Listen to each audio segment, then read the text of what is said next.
Shalom jemaat Tuhan. Kita akan segera memulai ibadah kita. Saya mengajak untuk kita semua, mari kita bersaat teduh sejenak, mempersiapkan hati dan pikiran kita untuk masuk ke dalam hadirat Tuhan. Mari kita persiapkan hati dan pikiran kita ditaburi oleh kebenaran firman Tuhan. Kita akan menaikkan penyembahan bagi nama Tuhan. Haleluya.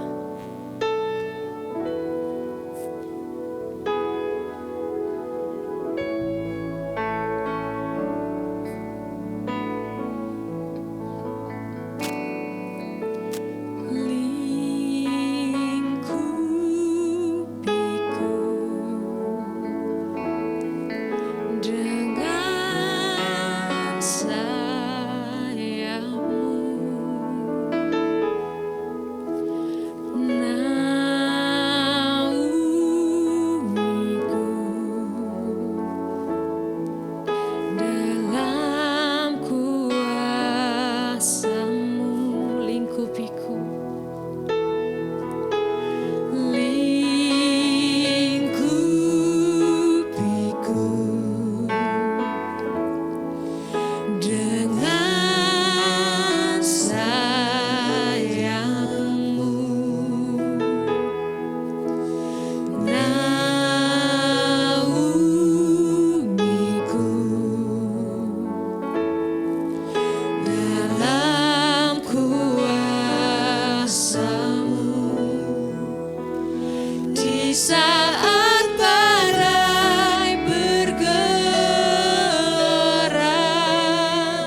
saat ini.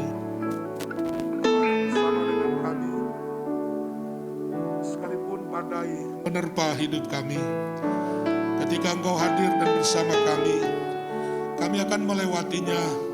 Kami akan menikmati sebuah kemenangan. Kami akan menikmati sebuah pertolongan Tuhan yang begitu tepat pada waktunya. Sebab kami percaya Engkau berkuasa atas kami. Dan jika segala sesuatu Kau izinkan bagi kami, untuk kami lewati sebagai bagian proses hidup kami yakin Tuhan, Engkau tidak akan pernah meninggalkan kami. Engkau tidak akan pernah memberikan hal-hal yang bersifat ketidakmampuan dalam hidup kami. Tetapi Engkau memampukan kami, supaya kami tetap berharap dan percaya kepadamu. Engkau adalah sumber hidup dan kekuatan hidup kami, yang memberkati kami, yang memulihkan hidup kami, dan yang menjawab setiap pergumulan hidup kami. Kami percaya Roh Kudus ada di tempat ini, siap memberkati kami. Urapi kami hamba-Mu, urapi kami semua pendengar jemaat yang ada di tempat ini, agar kami boleh menikmati kuasa kebenaran firman Tuhan yang akan mengubah hidup kami dan memulihkan kami dan menikmati berkat khusus hari ini. Terima kasih Bapa, dalam nama Yesus kami mau sambut berkat firman-Mu. Haleluya. Amin.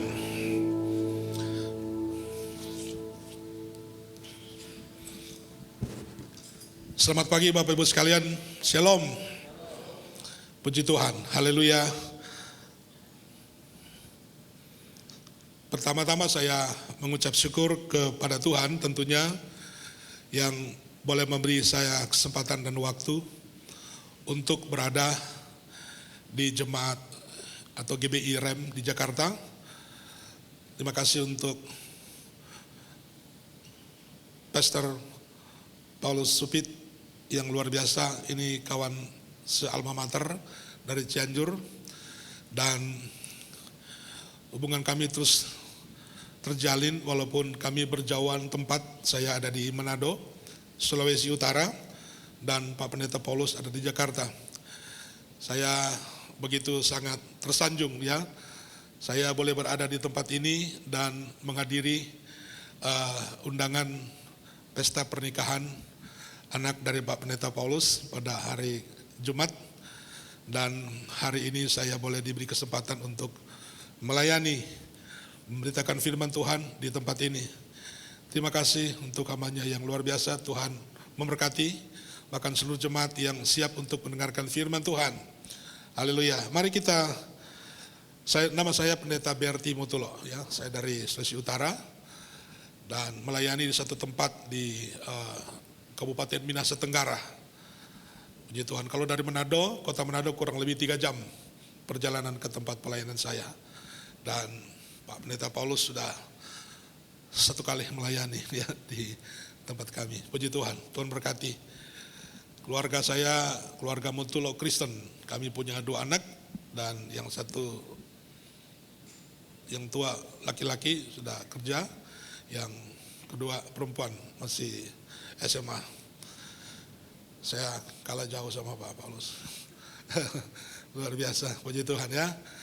Mari kita sambut firman Tuhan. Saya ajak kita membuka Alkitab kita di dalam 2 Tawarik pasal 20 ayat 1 sampai 4. 2 Tawarik pasal 20 ayat 1 sampai 4. Kalau sudah dapat ayat ini kita baca bersama-sama. 2 Tawarik pasal 20 ayat 1 sampai 4. Yang sudah dapat katakan amin. 2, 3.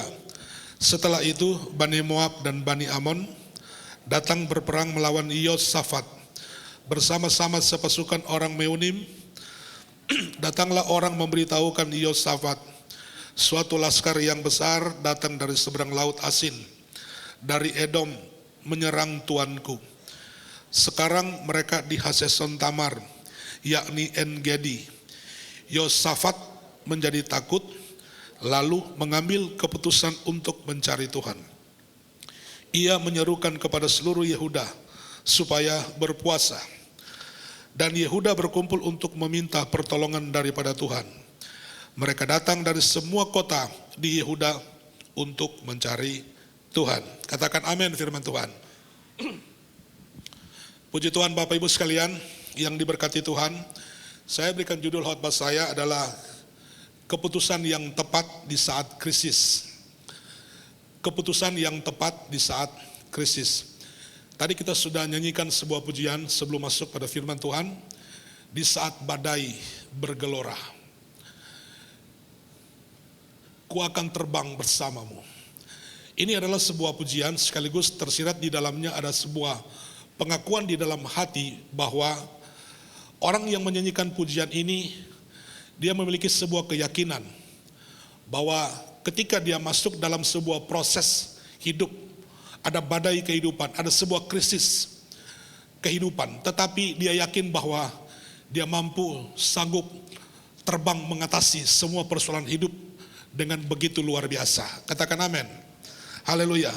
Kalau kita bicara tentang krisis, apakah orang percaya masih akan mengalami yang disebut dengan krisis? Ya, krisis itu adalah sebuah keadaan yang berbahaya atau keadaan yang genting. Itu menurut definisi daripada Kamus Besar Bahasa Indonesia. Ketika orang menghadapi sebuah situasi seperti ini, maka tentunya keadaan inilah yang membuat seseorang akan mengambil yang namanya sebuah keputusan untuk mengatasi masalah yang sedang dihadapi.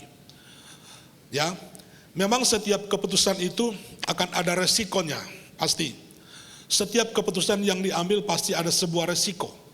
Tetapi berhasil atau tidak, orang ketika dia sedang mengalami sebuah persoalan yang dikatakan seperti yang saya berikan tema ini adalah keputusan yang tepat di saat krisis, maka tentunya dia akan berpikir yang penting ambil keputusan dulu. Ya, soal berhasil atau tidak, ada sebuah keputusan, ada sebuah langkah yang ditempuh untuk keluar dari sebuah masalah kehidupan. Ya, saudara-saudaraku yang kekasih dan diberkati oleh Tuhan, Yosafat itu adalah raja keempat dari bangsa Yehuda yang beribu kota di Yerusalem.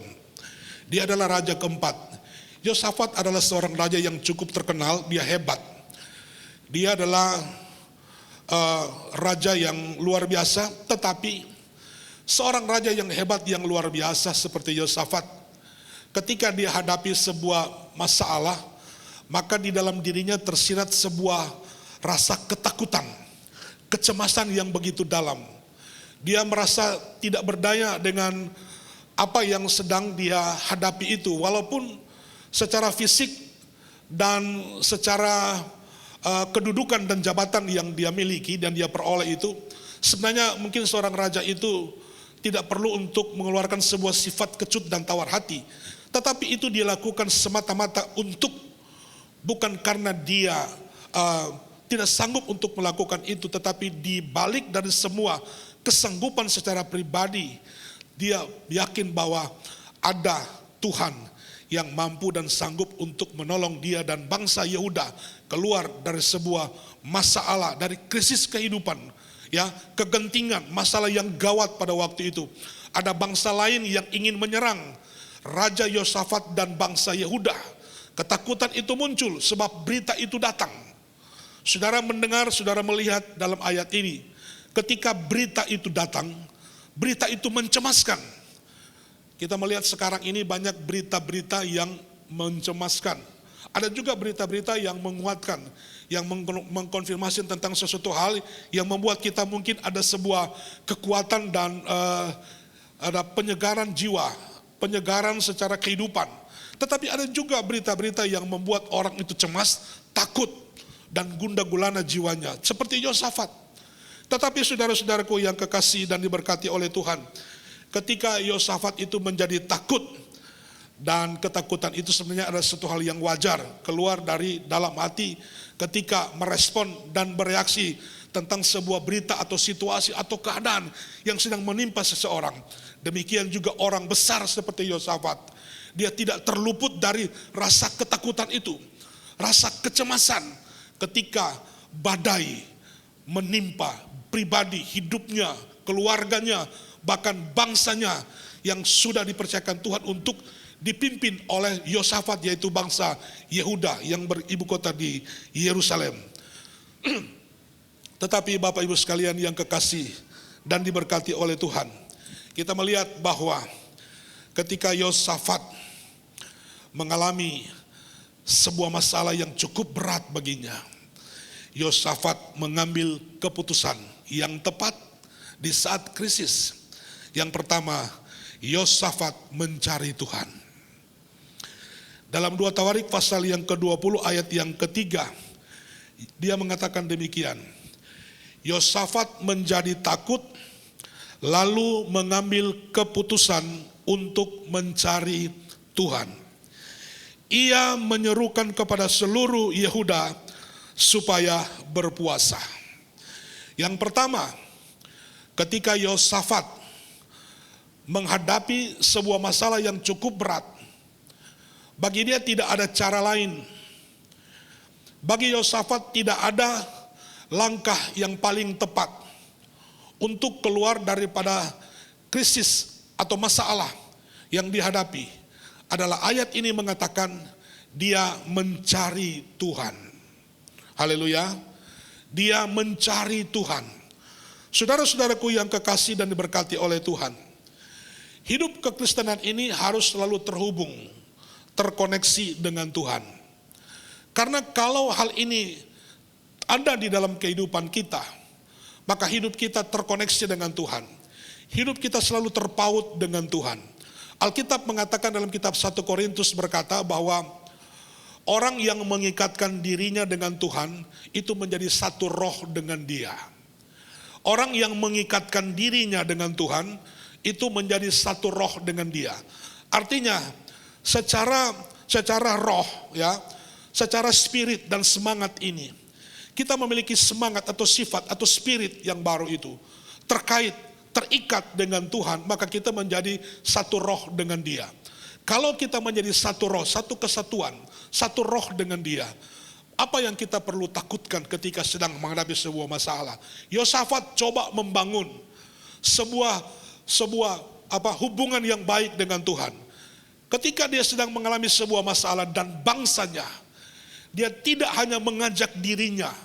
Ketika kalau kita baca dalam kitab Mazmur, ada Daud juga pernah mengalami problem hidup. Tapi dia membangkitkan semangatnya, biarlah jiwaku memuji Tuhan. Tetapi Yosafat, dia tidak hanya mengajak jiwanya, hidupnya, tapi seluruh bangsanya, setiap orang yang ada di kerajaannya, dia ajak untuk mencari Tuhan. Saudara-saudaraku yang kekasih dan diberkati oleh Tuhan, hari-hari ini kita perlu Tuhan. Amin. Kita perlu Tuhan untuk selalu berada dalam hidup kita. Kita tidak cukup untuk mengandalkan kekuatan kita, kemampuan kita. Kita mungkin sudah cukup kesabaran kita. Kita mungkin sudah cukup ketabahan kita. Kita mungkin sudah cukup pengeluhan kita. Kita mungkin sudah cukup komplain kita. Begitu tinggi, begitu besar masalah kita. Tapi kita tidak hanya berhenti di situ. Kita harus mengambil sebuah langkah yang tepat. Mencari Tuhan. Haleluya. Tuhan itu tidak sulit untuk kita dapatkan. Dia hanya sejauh doa kita. Ketika kita mengangkat hati kita untuk memuji dan memuliakan Tuhan, itu Dia datang untuk menjadikan kita orang yang dihiburkan, dikuatkan, disemangati untuk hadapi itu. Dan bukan hanya itu, Dia bersedia, Dia begitu baik untuk mengatasi setiap persoalan kita. Saudara-saudaraku, di luar Tuhan kita tidak dapat berbuat apa-apa. Sebab Yohanes pasal 15 ayat yang 1 sampai 5 itu mengajar tentang sebuah hubungan, ya, antara kita dengan Tuhan. Kalau kita nggak seperti ini, kita bagaikan ranting yang tidak akan berbuah dan kering. Itu saudara-saudaraku yang kekasih, kita belajar di sini yang pertama adalah mencari Tuhan. Adalah bagaimana kita membangun sebuah koneksi dengan Tuhan. Terkonek terus, ya. Sebuah hubungan yang baik, hubungan yang intim dengan Tuhan. Disitulah kita akan melewati sebuah pergumulan hidup yang besar dan berat sekalipun. Karena itu adalah jalan satu-satunya. Yosafat menyadari tempat yang paling tepat untuk mendapatkan pertolongan itu hanya kepada Tuhan. Haleluya. bukan kepada orang lain, bukan kepada dukun, bukan kepada paranormal, tetapi kepada Tuhan. Amin, saudara-saudaraku. Saudara-saudaraku, yang menentukan masa depan kita itu adalah Tuhan. Ya, yang menentukan masa depan kita itu adalah Tuhan. Bukan garis tangan dan bukan tanda tangan, tetapi campur tangan Tuhan. Katakan amin, haleluya.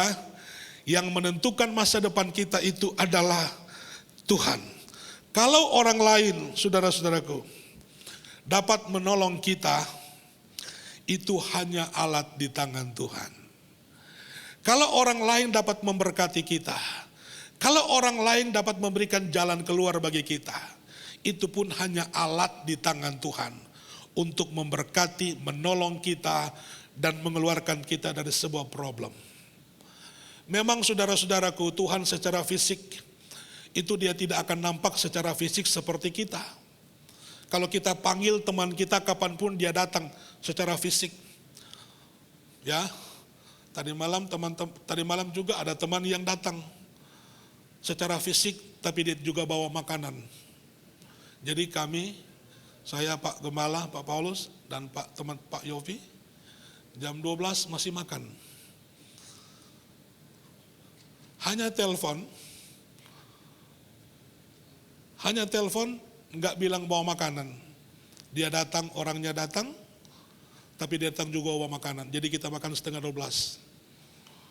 Sama Pak Gembala, sama Pak Yofi di hotel ini. Baru Pak Gembala pulang, jam 2 mungkin. Tuhan mungkin nggak datang seperti itu secara fisik. Ya, tetapi dia bisa memakai orang-orangnya Tuhan itu. Orang dalam gereja, dalam keluarga, dalam rumah tangga kita, teman kita, sahabat kita, untuk menjadi alat di tangannya. Amin, saudara-saudara. Itu sebabnya kalau saudara dapat melakukan hal itu berarti Tuhan mengizinkan Anda menjadi orang-orang yang menjadi alat di tangan Tuhan untuk melakukan pekerjaannya yang luar biasa. Saudara-saudaraku yang kekasih, yang kedua adalah Yosafat ketika dia mengalami rasa ketakutan dan krisis yang hebat itu. Yang pertama dia mencari Tuhan. Yang kedua, Yosafat ketika umat Allah, ketika umat Israel, kaum Yehuda menjadi takut. Berbeda dengan 10 orang pengintai yang lain. Itu mengatakan bahwa mereka akan kalah. Sebab musuh yang besar itu waktu ke tanah Kanaan mereka intai itu begitu menakutkan orang-orang ini. Tetapi dalam peristiwa dengan Bani Amon dan Moab ini, Yosafat itu tidak seperti teman-teman yang 10 pengintai itu waktu mengintai Yeriko. Ya, tidak seperti itu. Tetapi Yosafat justru apa yang dilakukan adalah Yosafat menguatkan hati umatnya untuk tetap percaya kepada Tuhan. Yang kedua, ya, ketika Yosafat dan bangsanya menghadapi krisis dan orang-orang di sekitarnya sepertinya akan meninggalkan dia karena ketakutan melanda banyak orang pada waktu itu. Tapi Yosafat dia berdiri dalam 2 Tawarik pasal 20 ayat 20, 2 Tawarik pasal 20 ayat 20. Keesokan harinya pagi-pagi mereka maju menuju padang gurun Tekoa. Ketika mereka hendak berangkat, berdirilah Yosafat dan berkata, "Dengar, hai Yehuda dan penduduk Yerusalem, percayalah kepada Tuhan Allahmu dan kamu akan tetap teguh. Percayalah kepada nabi-nabinya dan kamu akan berhasil." Artinya apa? Yosafat mampu menjadi seorang pribadi sebagai penyejuk hati. Ketika orang dalam ketakutan, gundah gulana, kecemasan melanda bangsa Yehuda pada waktu itu, Yosafat berdiri karena dia tahu, ya, Yosafat itu karena pemimpin, dia seorang pemimpin yang cukup mengerti orang-orang yang dia pimpin. ada kekacauan, ada semacam ada semacam kekhawatiran, ketakutan pada waktu itu, maka dia berdiri untuk menenangkan hati dengan perkataan-perkataan yang membangun. Dia menyejukkan hati dengan perkataan-perkataan yang membangun spirit mereka untuk tetap percaya kepada Tuhan dan para nabinya. Haleluya. Artinya Yosafat menjadi pribadi penyejuk hati. Maka jadilah kita sebagai orang anak-anak Tuhan jemaat, ya, sebagai penyejuk hati sesama teman. Kalau ada teman yang lagi hadapi masalah, jangan tambah masalah baginya. Ya, jangan tambah perbesar masalahnya. Tapi jadilah jemaat sesama jemaat dalam keluarga kita, teman kita. Berikanlah hidupmu sebagai penyejuk hati. Amin, haleluya. Sebab kalau mereka sedang mengalami sebuah tekanan seperti itu, tapi kalau kita datang sebagai penyejuk hati, menenangkan sehingga spirit mereka berubah dari kecemasan dan ketakutan, pasti mereka akan menikmati sebuah kemenangan dulu di dalam batin. Baru langkah selanjutnya mereka akan bertindak untuk melewati semua tekanan hidup itu dengan sebuah sikap yang percaya kepada Tuhan. Dan apa yang dikatakan para nabi atau hamba Tuhan atau gembala sidang atau pendeta harus percaya. Karena dia bicara bukan atas nama dirinya, tapi dia bicara atas nama Tuhan. Haleluya. Dia bicara bukan atas nama dirinya, tetapi dia bicara atas nama Tuhan. Makanya Yosafat bilang, percayalah kepada Tuhan dan percayalah kepada nabinya. Saudara-saudaraku yang kekasih dan diberkati oleh Tuhan, marilah saudara-saudaraku, kita jangan suka cerita kekurangan orang lain. Ya, kita bukan menutupi dosa, enggak. Tapi jangan cerita kekurangan orang lain itu menambah beban hidupnya. Tapi jadilah penyejuk, ya, nasihat saudara, teguran saudara, nasihat kita semua, ya. Banyak hal yang membuat perkataan-perkataan kita yang baik, yang positif itu akan membangun semangat teman-teman kita. Kalau ada yang sudah pudar semangat teman-teman kita, mari kita bangun mereka dengan perkataan-perkataan yang membangun. Seperti Yosafat, kata-katanya, ya, perkataan yang keluar dari mulutnya, sifatnya adalah membangun, menguatkan dan meneguhkan. Dan itu yang dilakukan oleh Yosafat. Ya, dia tidak memperbesar sebuah situasi ketakutan, tetapi dia memperkecil suasana ketakutan itu dengan perkataan-perkataan yang membangun iman. Haleluya. Haleluya. Kalau ada di antara kita udah kehilangan semangat, jangan takut, ya. Di samping kiri kanan kita masih ada orang-orang yang dipakai oleh Tuhan untuk memberikan spirit dan semangat bagi kita untuk tetap setia kepada Tuhan, membangun dirimu tetap cinta Tuhan, mengasihi Tuhan, menghormati Tuhan, menghormati hamba Tuhan yang melayani. Pasti semangat itu ada, maka saudara akan berjalan. Sejauh mana kau berjalan, Anda tidak akan pernah merasa capek dan lelah, karena Anda berjalan dalam satu keyakinan, percaya kepada Tuhan. Seolah-olah hidupmu sedang tidak menghadapi problem, karena spirit yang terbangun itu. Ketika kita mendengar suara hamba Tuhan berkata, percayalah, Anda harus percaya. Amin, saudara-saudara.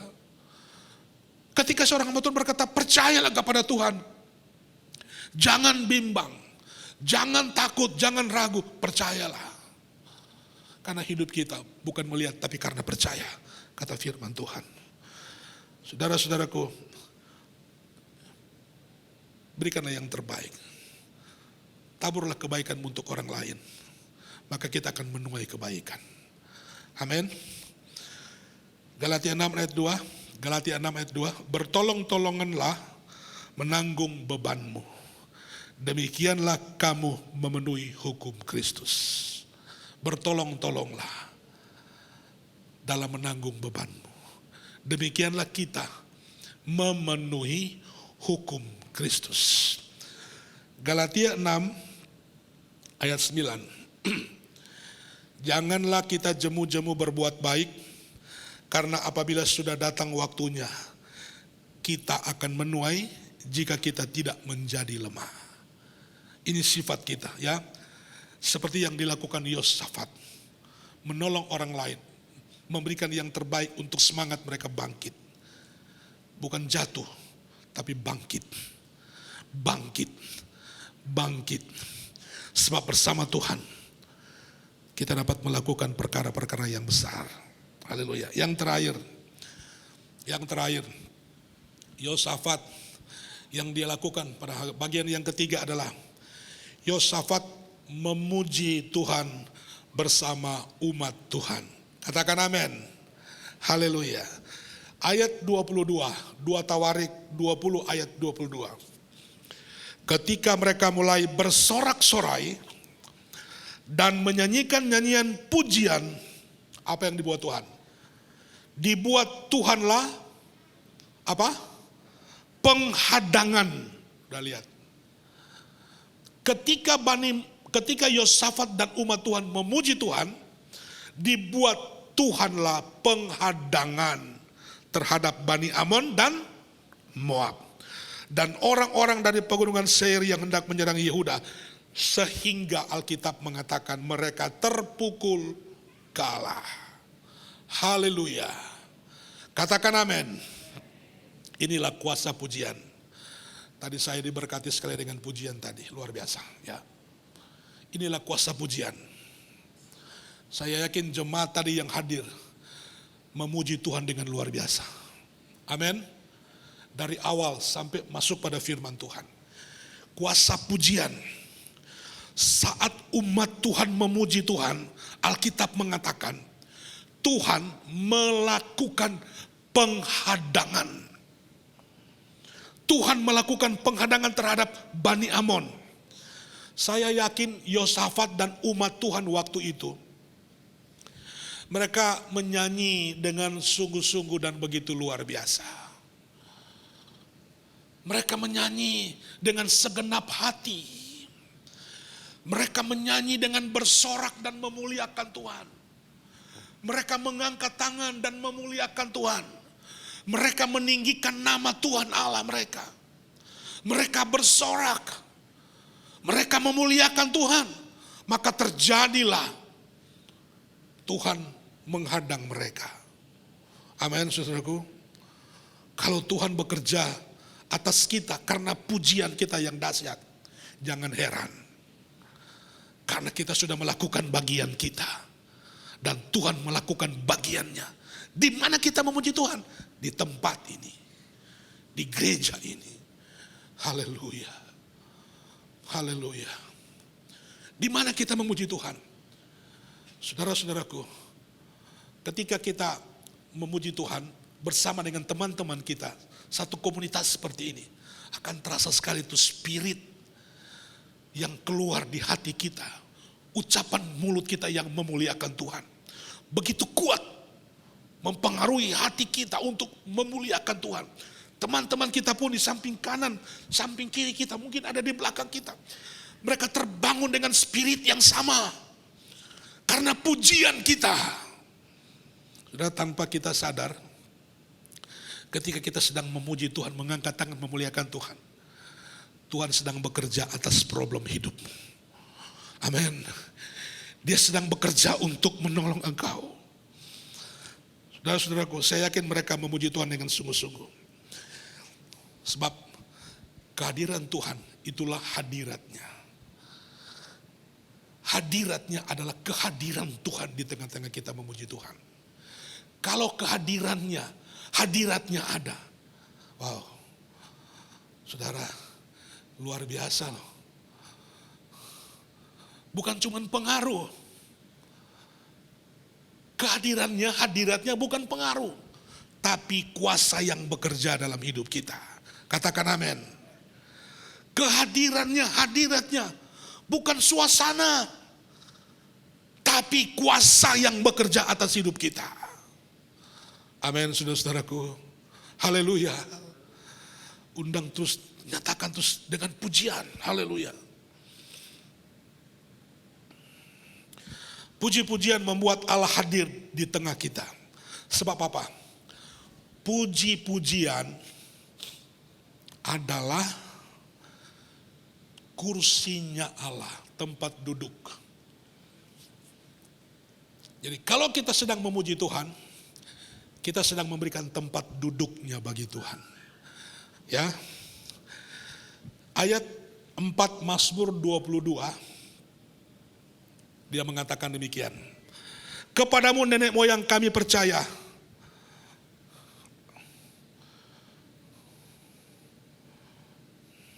Mazmur 22 ayat 4. Mazmur 22 ayat 4, mari kita baca bersama-sama dengan suara nyaring. 2, 3. Padahal engkaulah yang kudus, yang bersemayam di atas puji-pujian orang Israel. Kata bersemayam itu dalam bahasa Ibrani dipakai kata yasab. Yasab. Yasab itu artinya duduk, diam, dan tinggal. Duduk, diam, dan tinggal. Jadi puji-pujian itu adalah tempat duduknya Tuhan. Kalau kita sedang memuji Tuhan, kita sedang memberikan kursi bagi Tuhan. Makanya kasihlah kursi yang sangat bagus sama Tuhan. Saya kalau di mana-mana di jemaat, kalau ada pesta atau undangan apapun di jemaat, maaf karena di jemaat juga kami banyak orang Chinese. Jadi kalau ada acara syukuran, ulang tahun apa, pasti ada babi guling. Pasti itu. Terus makanan, tahu kan di Manado kan banyak. Baru makanan di meja itu penuh. Pak Paulus udah berapa kali gembala, udah sering. Saya kalau mau hadir ke pesta, yang lebih dulu saya lihat bukan makanannya, menunya. Saya lihat tempat duduknya dulu. Cocok gak untuk saya duduk? Sebab udah 2 kali hampir patah loh. Kaki, kursi. Tapi bukan kursi begini, kursi yang plastik. Orang lain lihat menu dulu, saya enggak, lihat kursi dulu. Nanti kalau sudah duduk, jemaat datang, Pak Gembala, nambah 1 lagi susun, jadi 2. Karena begini, waktu lalu saya pernah makan dengan salah satu pendeta dari Kupang, di Manado Pak Paulus, di rumah makan Manado, di Malalayang, kami makan ikan bakar kepalanya. Terus di kepala itu ada matanya besar begini Pak. Makan kami berempat. Saudara-saudaraku, lagi makan karena enak makan di rumah makan itu ikan bakar. Saya nggak sadar kalau kaki kursi itu yang plastik udah mulai jalan, kebuka. Waktu terbuka kursinya itu, saya langsung jatuh ke belakang. Tapi ada teman saya yang dari Kupang, badannya besar, dia langsung topang saya. Jadi saya nggak jadi terlentang ke belakang. Dia bilang begini, Bert, untung ada saya. Saya bilang, untung ada Tuhan. Karena asik makan, saudara-saudaraku, saya nggak tahu kalau kursi yang saya duduki itu adalah kursi yang lemah, nggak kuat. Jadi mulai itu, kejadian itu, saya lebih dulu memperhatikan kursi tempat duduk saya. Saudara-saudaraku, kalau Tuhan mau duduk dalam puji-pujian kita, kasih yang terbaik sama Dia. Amin. Karena puji-pujian kita itu nggak sembarangan loh. Kalau kita memuji Tuhan di gereja, kita sedang mempersiapkan kursi yang terbaik bagi Tuhan. Usahakan Tuhan harus duduk di kursi itu. Puji-pujian kita, penyembahan kita, itulah Tuhan duduk dan bersemayam. Saya percaya semua, ketika kita mengangkat tangan memuji memuliakan Tuhan, kita sedang memberikan tempat untuk Tuhan dalam hidup kita. Haleluya. Amin, saudara-saudaraku. Jangan terpaksa memuji Tuhan, tapi harus keluar dari hati kita dengan senang hati. Amin. Dengan senang hati. Ada satu cerita, terjadi sebuah insiden di tengah laut, di kapal penumpang. Semua sudah dalam keadaan panik karena ada seorang yang jatuh ke laut tanpa ada yang mau menolong. Kapten memberhentikan kapal dan berkata, siapa yang kira-kira punya hati untuk menolong pemuda yang jatuh ke laut? Semua penumpang itu tidak ada yang berani untuk mengatakan saya siap. Kapten sambil menunggu kapan waktu beberapa menit ke depan tidak ada yang menyaut. Semua dalam keadaan hening di tengah laut. Kapal sudah berhenti. Tiba-tiba ada seorang laki-laki yang cebur. Dia langsung menolong pemuda ini. Skoci diturunkan dan dinaikkan ke atas bapak ini dan pemuda. Kapten bilang begini, terima kasih, ternyata itu adalah bapak yang sudah tua, opa ya, opa. Terima kasih opa. Opa adalah pahlawan hari ini. Telah menolong seorang pemuda, yang lain gak berani. Tapi terima kasih opa hebat. Opa pahlawan hari ini. Opa kok tiba-tiba cebur ke laut untuk menolong pemuda ini. Opa bilang terima kasih. Opa pantas mendapatkan pujian yang luar biasa. Opa bilang terima kasih. Opa hari ini pahlawan. Opa bilang terima kasih. Semua sudah berdiam. Opa bilang begini, satu hal opa mau tanya. Siapa yang dorong opa tadi? Siapa yang dorong opa tadi sampai jatuh ke laut? Ternyata opa itu ternyata dipaksa, didorong untuk melakukan sesuatu. Tapi kita saudara-saudaraku, apapun yang kita lakukan, lakukan dengan segenap hati. Seperti untuk Tuhan dan bukan untuk manusia. Amin. Kolose 3 ayat 23, apapun yang kamu lakukan, kerjakanlah itu seperti untuk Tuhan dan bukan untuk manusia. Ayat 24, maka upah itu akan diberikan kepadamu. Kalau kita melakukan sesuatu dalam pekerjaan Tuhan, dalam pelayanan, seperti untuk Tuhan dan bukan untuk manusia. Itulah hal penting ya, yang luar biasa dalam hidup kita. Lakukan sesuatu dengan semangat, dengan spirit yang baru. Mencari Tuhan, ya, punya spirit untuk membangun semangat orang lain. Dan yang ketiga adalah kuasa pujian, semangat bangkit dari hatimu, hidupmu, supaya Tuhan akan terus berkarya dalam hidupmu. Saya yakin hal ini ada pada kita. Kita akan menjadi orang-orang yang menang dalam setiap pergumulan hidup kita. Krisis apapun boleh datang, silakan datang. Tapi kita yakin, kita percaya, kita akan keluar sebagai pemenang. Bagi Tuhan tidak ada perkara yang mustahil. Hari ini kita bersama dengan Tuhan. Tundukkan kepalamu. Dia mau melawat hidupmu dan memberkati hidup saudara. Bagi Tuhan tidak ada perkara yang mustahil. Haleluya.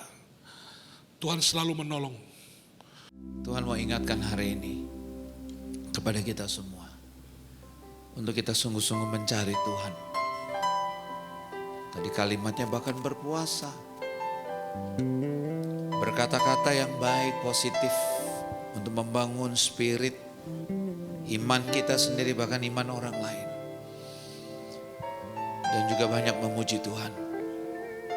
Siapa di sini yang sedang menginginkan sesuatu yang baik terjadi? Saya percaya kita semua mau.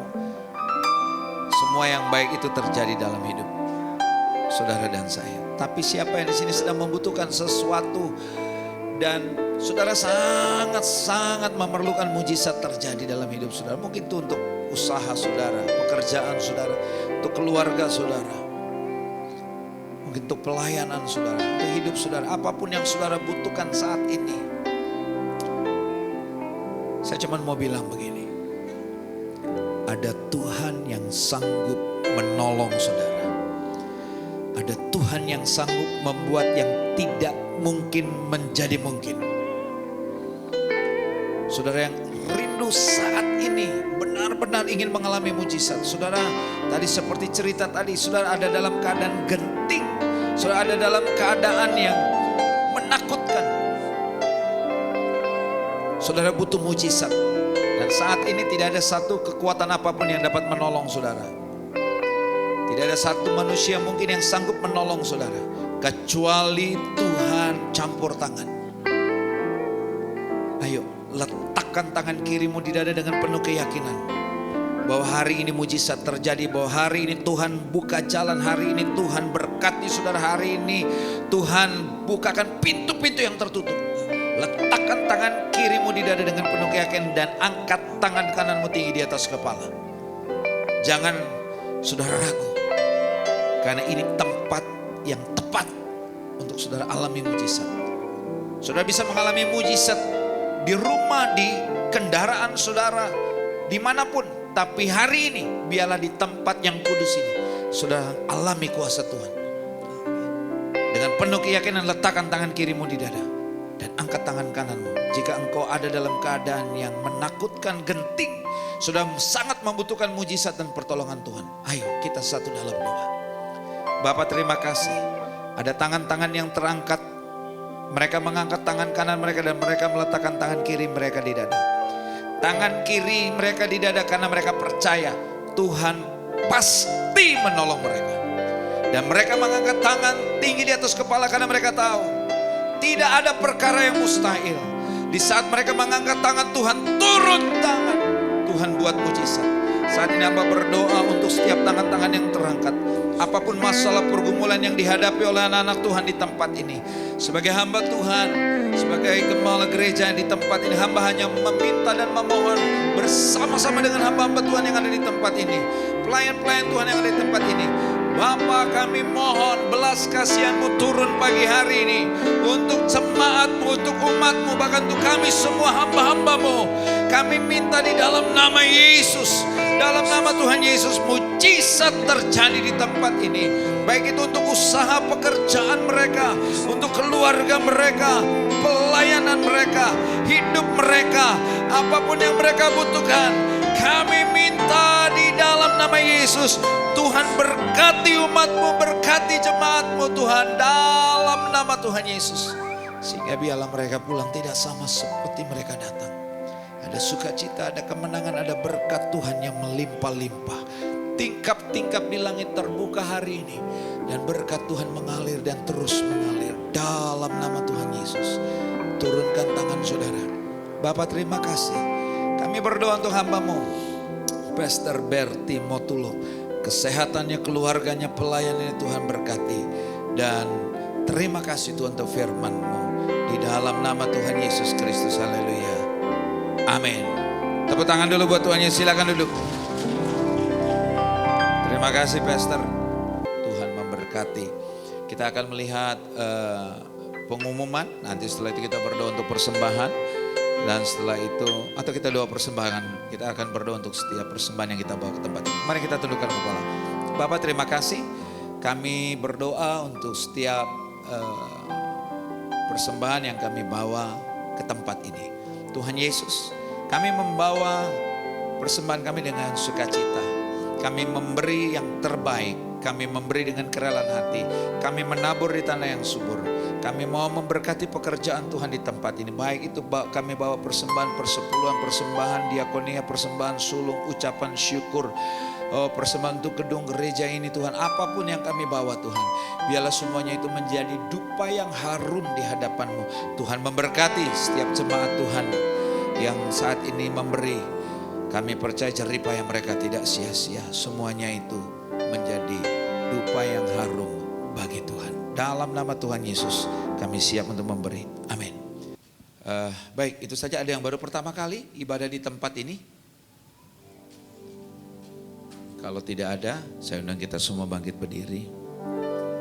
Bapa kami yang di surga, terima kasih untuk ibadah di tempat ini. Terima kasih untuk gereja Tuhan di tempat ini. Terima kasih untuk nafas dan hidup yang Tuhan masih percayakan kepada kami. Untuk kami melakukan ibadah tatap muka di tempat ini. Terima kasih untuk kesehatan, kekuatan, waktu yang Tuhan berikan. Terima kasih ya Bapa. Kami berdoa untuk hamba-Mu Pastor Berti Motulo, Tuhan berkati kesehatannya, keluarganya, pelayanannya, Tuhan berkati. Berkati juga semua rekan-rekan yang melayani dalam ibadah yang pertama di tempat ini. Jeripaya kami melayani Tuhan tidak sia-sia. Biarlah kami tetap memiliki roh yang menyala-nyala. Berkati kami semua. Berkati semua rekan-rekan hamba-hamba Tuhan yang melayani. Dan seluruh jemaat Tuhan, pribadi lepas pribadi, keluarga lepas keluarga, Tuhan Yesus yang memberkati. Jadikan kami jemaat yang berkemenangan, jemaat yang kuat, jemaat yang diberkati untuk menjadi berkat, jemaat yang selalu menceritakan, bersaksi tentang nama yang ajaib, nama yang heran, nama Tuhan Yesus Kristus. Berkati seluruh jemaat Tuhan di tempat ini. Berkati juga Gereja Rem di tempat ini. Berkati Hotel Ciputra, Mall Ciputra. Berkati keluarga besar almarhum Bapak Ciputra. Berkati Kota Jakarta. Berkati bangsa ini. Dan para pemimpin bangsa ini. Mulai dari Bapak Presiden dan jajaran yang ada. Tuhan Yesus memberkati. Dan sebentar kami akan akhiri. Kami akan pulang ke tempat kami masing-masing. Dan sebelumnya kami siap untuk menerima berkat. Karena itu kami buka pintu hati kami dan mengarahkan kedua belah tangan kami tinggi di atas kepala untuk diberkati. Diberkatilah keluar masukmu, diberkatilah kesehatanmu, diberkatilah keluargamu, diberkatilah pekerjaan, usaha, toko dan keuanganmu. Apapun yang kau kerjakan dengan tanganmu, Tuhan membuatnya berhasil. Engkau naik bukannya turun, kau menjadi kepala bukan ekor. Kemanapun kakimu melangkah, berkat Tuhan selalu menyertai. Dan apapun yang kau minta kepada Bapa yang baik selalu dan tetap memberikan yang terbaik. Karena itu sekarang, terimalah berkat-berkat yang luar biasa ini daripada Allah Bapa. Cinta kasih yang sempurna dari Tuhan kita Yesus Kristus. Persekutuan dengan Roh Kudus yang menuntun, memimpin, menolong kita. Mulai saat pagi hari ini sampai Ia datang pada kali yang kedua. Menjemput kita semua di awan-awan kemuliaan. Kita yang diberkati, mari sama-sama katakan amin. Tuhan Yesus memberkati. Selamat hari Minggu.